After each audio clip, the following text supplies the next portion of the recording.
দেব তার আসন্ন ছবি খাদানে তার অ্যাকশন হিরো অবতার ফিরিয়ে আনছেন। অভিনেতা রাজনীতিবিদ যিনি বাংলা বিনোদন জগতের অন্যতম সুপারস্টার খাদানের মাধ্যমে এই ক্রিসমাসকে হাই অ্যান্ড অ্যাকশন দিয়ে প্যাক করার প্রতিশ্রুতি দিচ্ছেন। এবার মুক্তি পেয়েছে ছবির টিজার। দেব বৃহস্পতিবার খাদানের টিজার উন্মোচন করতে সোশ্যাল মিডিয়ায় গিয়েছিলেন। নিজেকে আগে কখনো দেখা যায়নি এমন এক দুর্বৃত্ত অবতারে পরিচয় করিয়ে দিয়েছেন, যিনি কয়লা খনিতে অ্যাকশনের সেটে কুঠার নিয়ে তাণ্ডব চালাচ্ছেন। যাই হোক, দেবের দুর্বৃত্ত অবতার একটি অগোছালো চুল দ্বারা প্রশংসা করা দর্শকদের কেজিএফ এর দক্ষিণী মেগাস্টার রিয়াসের কথা মনে করিয়ে দেয়। 78 সেকেন্ডের দীর্ঘ টিজারটি একটি কয়লা খনিতে বিস্ফোরণ দিয়ে শুরু হয়। তারপর দেবের চরিত্রে নায়কের মতো এন্ট্রি, তার হাতে একটি কুড়োল নিয়ে সর্বনাশ ঘটায় এবং তার ঠোঁটের মধ্যে একটি সিগারেট ধরা হয়। দেবের এন্ট্রি একটি মনোলগ দিয়ে প্রশস্ত করা হয়েছে। আমি আমার পরিবার নিয়ে ব্যস্ত, তাহলে আপনি কি ভেবেছিলেন আমি অ্যাকশন ভুলে গেছি?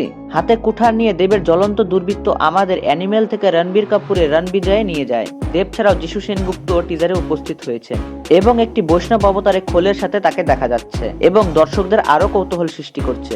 টিজারটি উন্মোচন করে সোশ্যাল মিডিয়ায় দেব লিখেছেন, এই ক্রিসমাসে প্রেক্ষাগৃহে আসছে সবচেয়ে বড় বাংলার ছবি। যদিও খাদান এই বছর বড়দিনে প্রেক্ষাগৃহে মুক্তি পাওয়ার কথা রয়েছে। সৃজিত মুখার্জি পরিচালিত এই ছবিতে আরো অভিনয় করেছেন রুক্মিণী মৈত্র এবং স্বস্তিকা মুখার্জি। সুজিত দত্ত পরিচালিত খাদান সিনেমা হলে মুক্তি পাবে 20 ডিসেম্বর। তো বন্ধুরা, আজকের এই ভিডিওটি আশা করি আপনাদের ভালো লেগেছে। ভিডিওটি যদি ভালো লেগে থাকে তাহলে অবশ্যই বন্ধুদের সাথে শেয়ার করবেন এবং এরকম আরো ভিডিও দেখতে হলে চ্যানেলটিকে অবশ্যই সাবস্ক্রাইব করবেন। ধন্যবাদ।